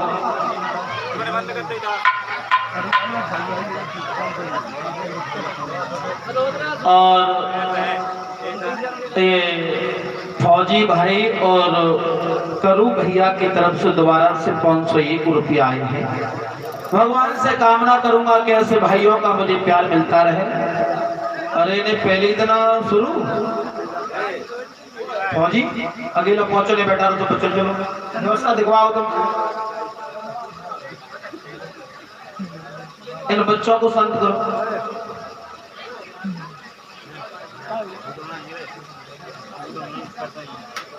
अब उसी जगह पे आ जाइए जहां कथा का प्रसंग चल रहा था। आकर के इन दोनों पक्षों में जुआ का खेल करवा दिया था शकुनी ने। जुआ, ध्यान रखना भगवत श्रोताओं, पांडवों ने जो कुछ भी दांव पे लगाया वो सब कुछ हारते चले गए थे और कौरव सब कुछ जीतते चले गए। क्यों? क्योंकि जो पांसे डाले गए थे ना जुआ में, वो पांसे शकुनी की पिता की हड्डियों के बने हुए थे और जो शकुनी कहता था भाई वो पांसे करते थे। मेरे भगवत श्रोताओं, यहां तक हुआ सोना चांदी जवाहरात हाथी घोड़ा जो कुछ भी दांव पे लगाए वो सब हार गए। कैसे?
मेरे भव्य श्रोताओं, 40 गांव थे वो भी हार गए, सोना चांदी जवाहरात, यहां तक हुआ खुद को दांव पे लगाया वो भी हार गए। अंत में द्रौपदी को दांव पे लगा दिया वो भी हार गए। दुशासन से दुर्योधन ने ये कहा, कहां है वो पांचाली, उससे लगन करके मेरी जंघा पे बिठाया जाए। मेरे भगवत श्रोताओं, द्रौपदी का वस्त्र हरण भगवान श्याम सुंदर ने चीर को बढ़ाया और के बाद धृतराष्ट्र ने सब कुछ वापस दे दिया था। लेकिन ध्यान रखना, जब शकुनी ने दोबारा चांडाल चौकड़ी में फंसा के दोबारा जुआ का खेल करवा दिया, दोबारा फिर, और जैसे ही दोबारा जुआ हुआ, 12 वर्ष का वनवास 1 वर्ष का अज्ञातवास दांव पे लगा दिया। परीक्षित महाराज 12 वर्ष का वनवास भी हार गए पांडव, और 1 वर्ष का जो अज्ञातवास था उसे भी हार गए थे। अब देखो, 5 पांडव 12 वर्षों का वनवास भोगने के लिए जंगल में चले गए। जंगल में द्रौपदी को लेकर के 12 वर्ष जंगल में जाकर के झोपड़ी डाल करके समय व्यतीत किया। अब समय आ गया अज्ञातवास का। अज्ञातवास कहते हैं कि वो समय उन्हें छुप करके व्यतीत करना था, छुपकर। अगर वह 1 वर्ष में कौरव पांडवन को ढूंढ लेते तो उन्हें दोबारा से 12 वर्षों का वनवास, 1 वर्ष का अज्ञातवास फिर लगता था। ये शर्त लगी थी। तो अब 5 पांडव सोचने लगे कि अब हम 1 वर्ष का जो अज्ञातवास है ये कहाँ पे व्यतीत करेंगे। तो विचार आया कि जो विराट नगर के महाराज कमलदहन हैं उनके यहाँ पे ये समय व्यतीत किया जाए। 5 पांडव द्रौपदी को लेकर के महाराज कमलदहन के यहाँ पर 1 वर्ष का समय व्यतीत किया था। वहीं पर कीचक की मृत्यु हुई थी भीम के हाथों। और जब 1 वर्ष का समय भी पूरा व्यतीत हो गया और तब पांडवों ने एक सभा इकट्ठी करी, सभा। और सभा में ये प्रस्ताव रखा गया कि अब किसी न किसी को शांति दूत बना करके भेजो, किसी को शांति दूत बना करके भेजो कि अब कौरव हमारे राज्य में आदो बांट कर दे, क्योंकि हमने 12 वर्षों का वनवास भोग लिया, 1 वर्ष का अज्ञातवास भी भोग लिया। सबंद ने पे मन की बात कही माता बहनों। अंत में नंबर आओ भीम को। तो भीम ने जगह सुनो कन्हैया, बिना लड़ाई के तो न राज्य मिले आज और नहीं मिले कल। कन्हैया ने कही जी लड़ाई लड़बो तो बाद की बात है, पहले कहीं शांति दूत बना के भेजो। तो भीम ने कही देखो कन्हैया तुम तो ज्यादा चतुर चालाक कोई ना है, ऐसा ना करो तुम ही ने चले जाओ शांति दूत बन के। तो कन्हैया ने कही हम चले जाएंगे, कोई बात नहीं। अब कन्हैया शांति दूत बनकर के चले हैं पांडवों के। लेकिन जब दुर्योधन को ये बात का पता चला कि कन्हैया आ रहा है शांति दूत बन के, विचार करो कि जो पांडवों का सबसे बड़ा मददगार बनता है, कचहरी में 80 गज गहरा गड्ढा खुदवा दिया और गड्ढा खुदवा के एक कच्चे धागा से पलंग बनवा के उसको ऊपर रखवा दिया कि कन्हैया आएगा इसको ऊपर बिठा दूंगा, नीचे चला जाएगा, ऊपर से मिट्टी डलवा दूंगा, किस्सा खत्म। किससे मारवे की योजना बना रहे हो माता बहनों। जिनकी आंख का एक पलक अगर हिल जाए तो ये पृथ्वी रसातल के लिए चली जाती है, उसे मारने की योजना बना रहा है। और जैसे ही कन्हैया पहुंचे हस्तिनापुर में, दुशासन ने, गरुड़ ने, भीष्म पितामह ने, द्रोणाचार्य ने, दुर्योधन ने बड़ो स्वागत करो, स्वागत सत्कार किया। और जैसे कचहरी में लेके पहुंचे दुर्योधन चाल चलने लगा। दुर्योधन कह रहा है कन्हैया तुम ऐसा करो जब ऊंचे से आसन पे आ जाओ, जो कच्चे धागा से पलंग बनवा करके रख दिया था ना गड्ढा के ऊपर, ताकि तरफ गई कि तुम आ जाओ ऊंचे से आसन पे।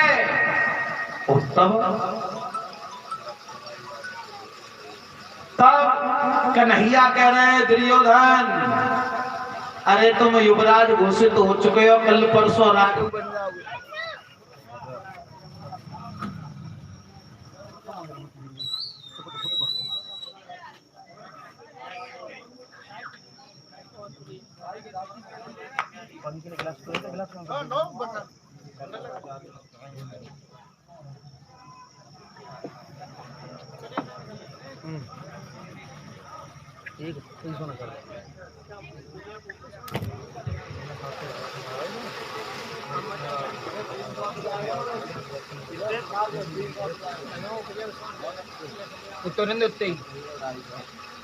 हेलो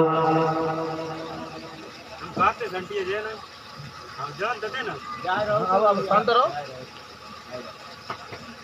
अब कन्हैया कह रहे हैं दुर्योधन युवराज घोषित हो चुके हो, कल परसों राजू बन जाओगे, लेकिन तुम्हें बुद्धि नहीं है। बोले क्यों? जवाब दिया द्रोणाचार्य कृपाचार्य भीष्म पितामह ऐसी महान मूर्तियां बैठी है नीचे जमीन पे, और हम तो कह रहे हो कि आसन पे आ जाए, नहीं, ये सब बैठे तभी बैठूंगा, और कन्हैया नीचे जाके बैठे। दुर्योधन बोले अरे तू जा 4 पैसे तो निकल गया, चल शाम को भोजन कहाँ करेगा। दुर्योधन ने माता बहनों नगर में ऐलान करा दिया, 3 दिन पहले से राशन पानी बंद करवा दिया था। और पंखा को चला, पंखा को 3 दिन पहले से राशन पानी बंद करवा दिया कि अगर कन्हैया भोजन करें तो मेरे घर पे करें, और मैं बस जहर मिलवा दूंगा उस भोजन में। और जैसे ही संध्या का समय हो, दुर्योधन कह रहा है कन्हैया जो तुम शांति का प्रस्ताव लेकर के आए हो ना, ये बात तो करेंगे बाद में, चलो पहले भोजन कर लो। अब कन्हैया कह रहे बड़ो चालाक बन रहो, भोजन कराए रहो आज तो हैं। कन्हैया बोले देखो भैया, दूसरे की चौखट पे भोजन इंसान को नहीं करना चाहिए, ध्यान देना परीक्षित महाराज, दूसरे की चौखट पे इंसान को भोजन नहीं करना चाहिए। अगर दूसरे के यहाँ भोजन खाए करूं तो 3 परिस्थिति होनी चाहिए तो भोजन करे दूसरे के यहाँ। या तो तुम्हारे प्राणों पे कोई संकट हो, आपत्ति हो, तो दूसरे के यहाँ भोजन कर लो, या फिर दूसरे के यहाँ का तुम्हारे लिए निमंत्रण हो तो भोजन कर लो, और या फिर खवाए बाए के हृदय में प्यार हो, ये तो वो प्यार से खिला रहा है तो भोजन कर लो। कन्हैया बोले देखो तुम्हारे हृदय में हमारे लिए प्यार है ना, बिल्कुल, और तुम्हारे यहाँ का निमंत्रण है नहीं, और मेरे प्राणों पे कोई संकट है नहीं। आज का भोजन करूंगा तो मैं विदुर महात्मा के यहाँ करूंगा। आप विदुर महात्मा भाई कचहरी में बैठे रहे माता बहनों, विदुर महात्मा ने कही 3 दिन पहले तो राशन पानी बंद है, जो हमारे यहाँ भोजन करवे की कह रहे हैं। और विदुर महात्मा निकल के दरवाजे कचहरी में थे, और जाके अपने घरे अपनी पत्नी सुतपा से गई है, ऐसा करो वो माला कहाँ है भजन भाई, माला लेके आओ। बोले माला, माला को क्या करोगे, जब आओ तो माला लेके आओ, किवाड़े बंद करके आओ, कुंडी लगा के आओ। अब देखो दोनों बाबा और बाई भजन कर रहे हैं, कैसो भजन करो। अगर कोई भजन करे तो यही तो कहते हैं प्रभु हमें कब दर्शन दोगे, लेकिन विदुर ने ऐसा भजन किया जो आज तक न किसी ने किया और न कोई करेगा। ताली बजाते हुए सभी भक्तजन बोले अरे भजन करे भी कर बाबा बाई, भजन करे भी कर बाबा बाई।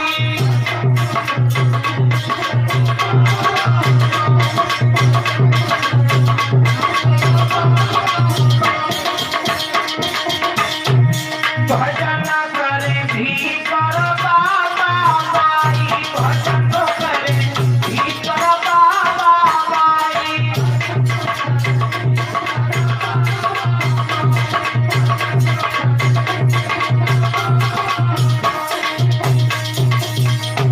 अरे आसन डाली में गए दोनों,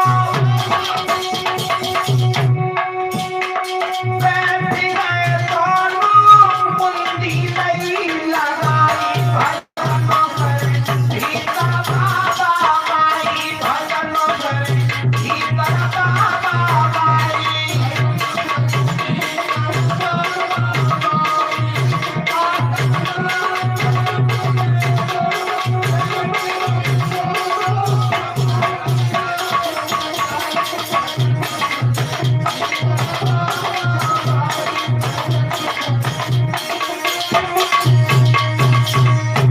आसन डाल के बैठे और कुंडी लगाए लई और माला घूम रही है, और क्या कह रहे हैं अरे माला घूम रही दो नदी, रही दो नदी, आवे नाय तोड़ा की। भजन करे भी कर बाबा बाई, भजन करे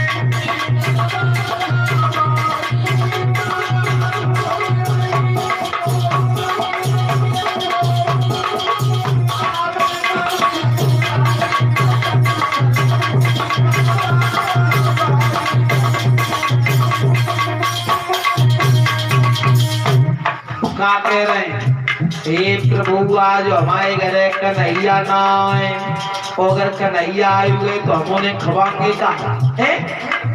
और जैसे ही भजन कर ही रहे तब तक होगा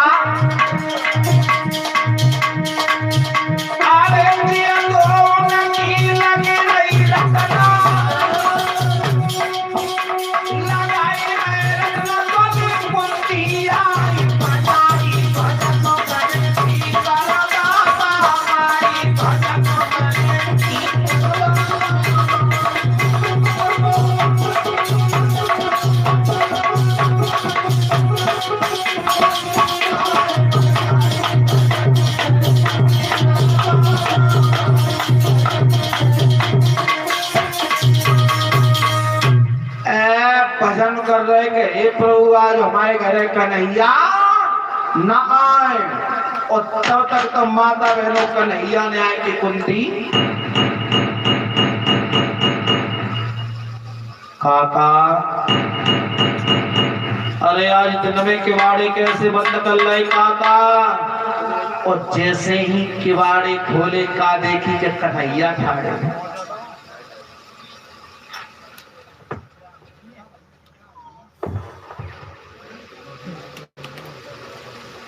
जैसे ही जो देखी कन्हैया ठाड़े बिदुर ठाड़े के ठाड़े रह गए। अब कन्हैया कह रहा चो बिदुर भीतर आ गए कि ना प्रभु हम तो भूल गए, आप भीतर आ जाओ। अब भीतर ले जाए के बैठा रहे। अब बिदुर सोच रहे कि अभी नेक देर वाले खाए की कब। और तब तक तो कन्हैया ने कही क्या बताए बिदुर आज पता नहीं कैसे बुरे को मुंह देखो हमने। भोजन की तो कौन कहे सवेरे तक पानी नसीब ना वो कुछ खाए के लिए होए तो ले आओ। अब बिदुर जी कह रहे प्रभु सब कहियो लेकिन जय बात मत कहियो। बोले क्यों? जवाब दिया 3 दिन पहले तक राशन पानी बंद करवा दिया है राजा ने, कछु है ही ना लेकर आए। कन्हैया कह रहे कछु है सोई लिया। बोले कछु ना है। बोले कछु है सोई। बोले कुछ है ही नहीं। तो कन्हैया ने कही जी बता कछु ना तो 3 दिन तो तुमका खाए रहे, तुम कैसे जिंदा बिना कछु खाए पिए। जवाब तो क्या बताए प्रभु 3 दिन पहले एक प्लेट में खिचड़ी बना के हमने रख ली और पाई में दंदन एक एक चम्मच पति पत्नी खाए लेते, पानी पी के ऐसे ही गुजरा चल रही है। तो अब भाई समय कन्हैया बोले में निकाल तो बची है। बोले हाँ 3 दिन बासी खिचड़ी मंगवा ली कन्हैया ने। और बिदुर जी ने सामने परोस के पीठ फेर के बिदुर जी बैठ गए। और कन्हैया ने जैसे ही भोग लगा बिदुर जी कह रहे कहो प्रभु कैसी लगते है। ध्यान रखना भगवत श्रोताओं, भगवान ने कभी अपने भक्त का मान नहीं गिरने दिया। जवाब दिया हमारे नगर द्वारका में 56 प्रकार के व्यंजन बनाए जाते हैं, उतना स्वाद उन व्यंजनों में कभी नहीं आया जितना स्वाद या 3 दिन बासी खिचड़ी में आतो है। और बात सही है परीक्षित महाराज। और जब भूख लगती है कसके, भूख कभी स्वाद नहीं देखती और नींद कभी बिस्तर नहीं देखती। अगर सब दोपहरी फावड़ा बजे खेतन पे तो खेत में ही बिना तकिया के ही पांव लगा के सो जाता है। मेरे भगवत श्रोताओं सारी राती बिदुर के यहाँ पे व्यतीत की। और जैसे ही सवेरा हुआ दुर्योधन की कचहरी में पहुंच गए। दुर्योधन ने कही कहो कन्हैया शांति का प्रस्ताव लेकर के तुम आए थे, कैसो शांति को प्रस्ताव बताइयो। तो कन्हैया ने जो कही कैसो करो तुम केवल पांडवों को 5 गांव दे दो, 5 गांव, और समस्त राजधानी के मालिक तुम बने रहो। तो दुर्योधन लालच में आ गया। दुर्योधन ने कही बताइए प्रभु कौन से 5 गांव हैं जो 5 गांव लेके पांडव संतुष्ट है जाएंगे। जवाब दिया काशी, कश्मीर, पूना और शहर सितारा 4 तो जी दे दो और 5वां दे दो उठवे बैठवे के लिए हस्तिनापुर का। और तब तक पीछे ठाड़ हो रहा दुर्योधन के पास में ही शकुनी। और शकुनी ने जैसे ही दुर्योधन में कौनी दी जवाब पागल इन्हीं 5 में ही सबरी राजधानी आई। और जैसे ही शकुनी का इशारा मिला दुर्योधन क्या बोला?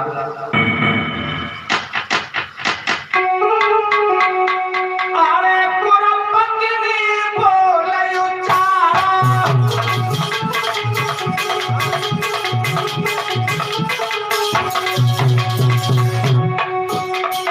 अरे कुरपत्नी बोलयो चारा, और भूख न तू सुई का किनारा।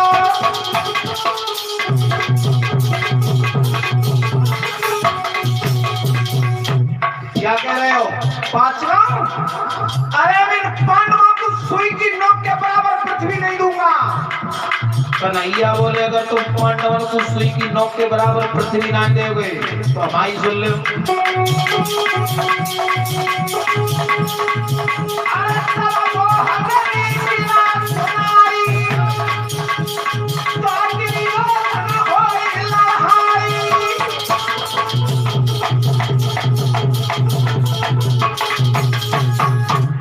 जवाब दिया अगर तुम सुई की नोक के बराबर पृथ्वी नहीं दोगे तो ध्यान रखना घमासान युद्ध होगा। युद्ध माता बहनों, और जैसे युद्ध को नाम लो दुर्योधन कहने लगा तू ज्यादा युद्ध युद्ध चिल्लाता है। जवानों को नौकरों को इशारा दिया है कन्हैया की तरफ, अरे घेर लो इसे।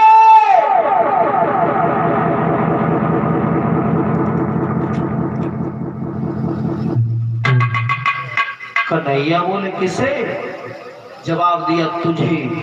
उसी समय भगवान श्याम सुंदर ने अपना विराट रूप धारण,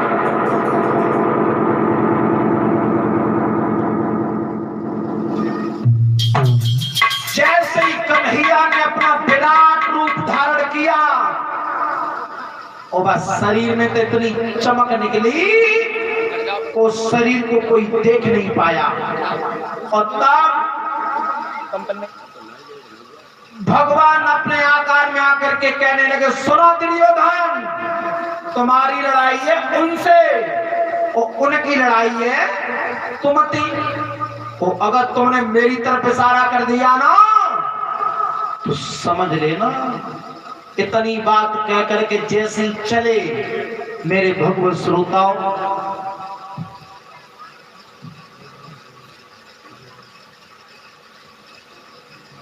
ये 51 रुपया हमारे करीब आए हैं। सुनील यादव जो नगला टांग के रहने वाले हैं, क्षेत्र पंचायत सदस्य आला। चलो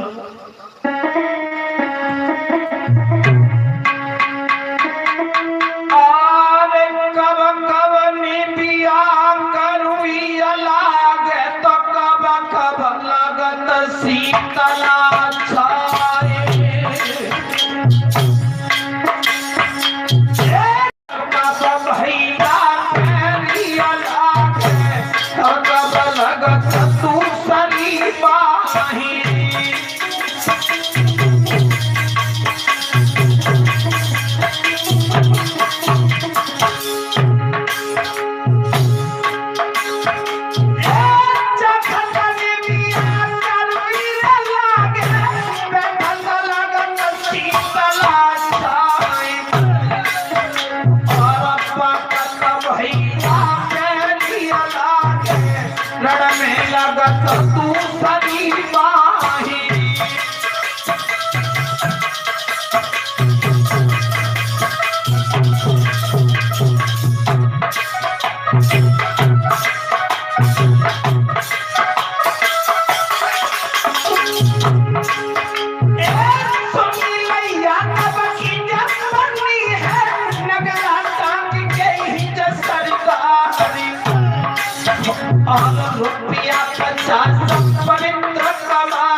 मारी के नीला काट के कढ़ियो दे सदा जगोला हाली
और 101 रुपया मानवर लक्ष्मण सिंह मिस्त्री जी बिछुअन पे रोटी नार खाए लाए दो।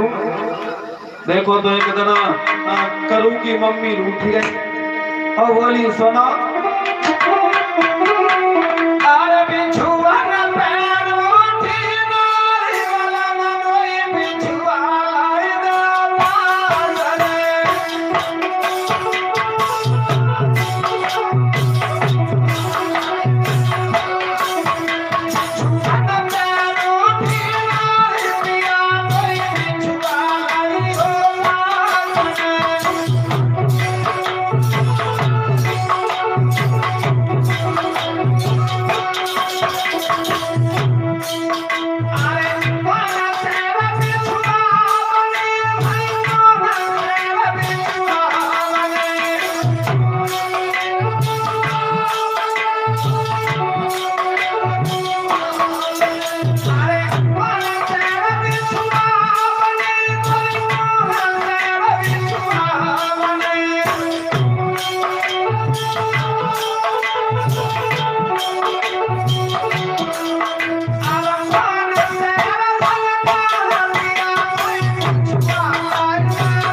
101 रुपया। सतीश यादव जो नगला चिरौंजी के रहने वाले हैं, हमारे सुनील शास्त्री जी के भाई हैं। तिरिया जन्म जन्म दुख पावेगी, बहुत सुंदर। और 101 रुपया जीतू भाई ट्रैक्टर वाले, सतवीर सिंह पोस्टमैन रते ढोला।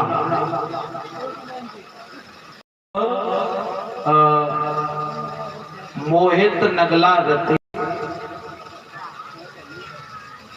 पिया मत बोले मीठी बोली, कड़वी पसंद है तुम्हें है? चलो ये भी धीरे धीरे चलती रहेंगी, छाप भी चलेंगी, लेकिन यहाँ पे बुजुर्ग भी बैठे हैं, कथा भी जरूरी है। और 50 रुपया हमारे राजीव उर्फ राजू भैया यानी करू नगला अंती का विगरो राजा बोलत नाई। चलो सुनाएंगे, पहले इसे देखें। तिरिया अरे तिरिया सात जन्म दुख और पावेगी जो पति से दगा करेगी नारी।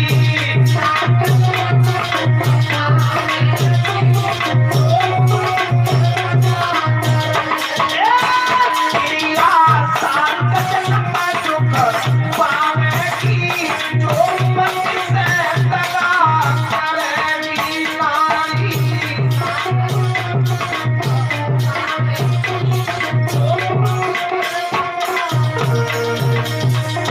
अरे एक जन्म कुटिया को पावे, एक जन्म कुटिया को पावे। अरे तू घर घर संसा खावेगी जो पति से दगा करेगी नारी।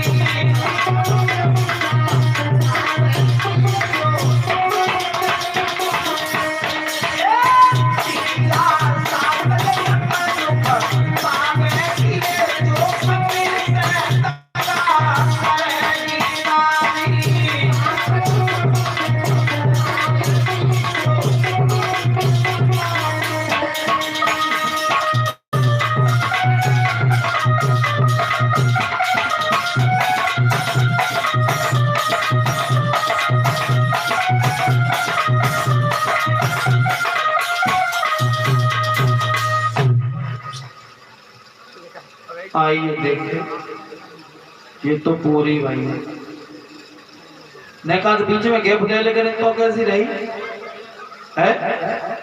हाँ, कथो बड़ो जरूरी है ना, बीच बीच में गैप देखे, क्योंकि जो बड़े बूढ़े बैठे हैं कल तो ये पूरा नहीं रह जाओगे, का फायदा। देखो इनका भी सम्मान रखना है मेरे भगवत श्रोताओं। ये भी सुनाएंगे, तुम्हारी नकली है। अब आ जाइए उसी जगह पे जहां कथा का प्रसंग चल रहा था परीक्षित महाराज जी। अब जैसे ही कन्हैया ने ये कहा कि 5 गांव दे दो, दुर्योधन ने इनकार कर दिया कि मैं उन पांडवों को तुम 5 गांव की कह रहे हो, सुई की 9 के बराबर भी पृथ्वी नहीं दूंगा। लौट के चले आए।